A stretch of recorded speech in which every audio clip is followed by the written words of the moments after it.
Research in the personal project. Before we begin our project, we always acknowledge the prior knowledge that we bring, and then we look ahead. So you need to acknowledge what is it that you already know about your project, the skills and the knowledge. You then need to explore what it is you need to learn about. Again, the skills and knowledge, but what are the skills and knowledge you need to learn in order to complete your project? We suggest that you write this needing to learn information in terms of an inquiry or research question. So let's look at an example, prior knowledge. For this example, we're going to use this goal, to learn how to weld and use these skills to create a sculpture that represents my farm. What are my skills and subject knowledge that I already bring to this project? Well, I have a design that I want to create. I'm aware of MIG and TIG welding. We have a MIG welder on the farm, and one of the farm hands is an experienced welder. So that's my skills and subject knowledge, but I also need to look at my global context. For this project, I'm looking at personal and cultural expression, our appreciation of the aesthetic. What do I already know about it? I know that aesthetic is concerned with beauty or the appreciation of beauty. There is usually a set of principles underlying the work of a particular artist or an artistic movement. So this, in summary, is my prior knowledge. Now I need to look ahead. What are the possible inquiry questions? What information, skills and knowledge do I need to find in order to complete my project? So we've got the same goal, to learn how to weld and use these skills to create a sculpture that represents my farm. The skills and subject knowledge I need to gain or investigate are as following. What welding technique will be most appropriate for me to use? How do I actually weld? What materials will I need to use? What design features will I have to consider for my structure to be stable? So now let's look at the global context. What do I need to learn about that, or what will I discover as I'm looking at and completing my project? What makes an aesthetically pleasing sculpture? What influences our appreciation of the aesthetic of a sculpture? So these here, girls, are the elements that I will be investigating and learning about in order to complete my project. So now let's have a look at what does research look like. Well, traditionally it was always going to the library and reading the books, but these days, from the personal project perspective, and really from all of your investigating that you do in all of your subjects, it could involve interviews, seeking out experts, visiting organisations, using websites, going on training courses, having phone conversations with people and experts, conducting emails, using books, using the state library, perhaps visiting the Batty Library. There are heaps more avenues for you to pursue.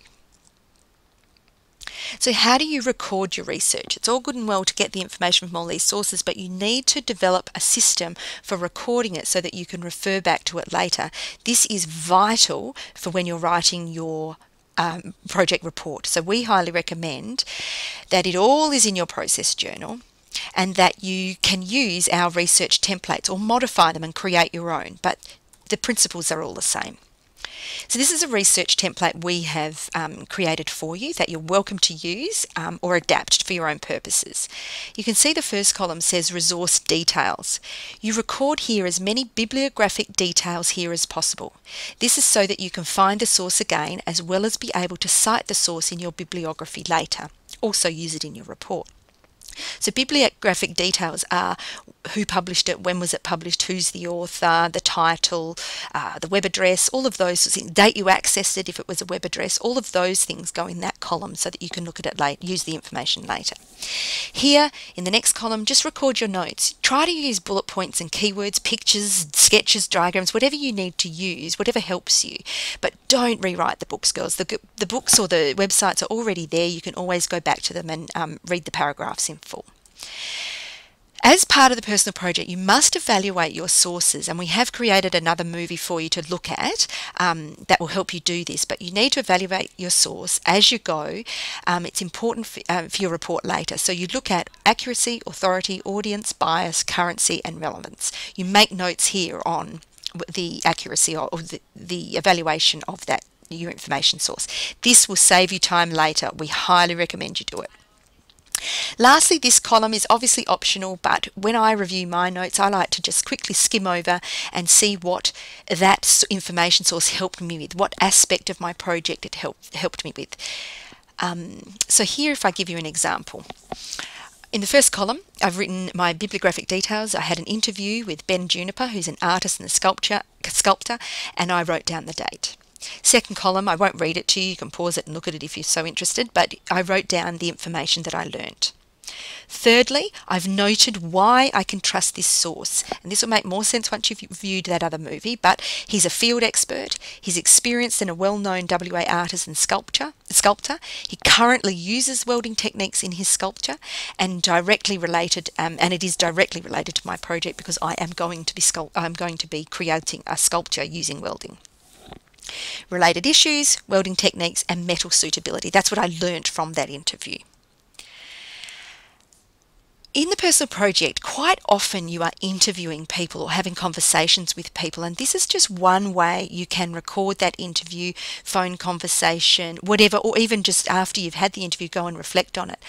I always like to prepare for my interviews, so I've created this sheet for you. You can use or modify again, whatever you want. But if we look at this, here, record the name of the person you are interviewing and their qualifications and or position within the company or organisation they are from.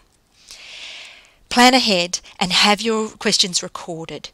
It is best to prepare for an interview and ask clear questions to assist your research. It'll be more directed, girls. It'll stop going off on a tangent and gaining information that you don't really want. Always leave a couple of boxes blank because things might come up that you want to, questions might come up that you didn't think of before.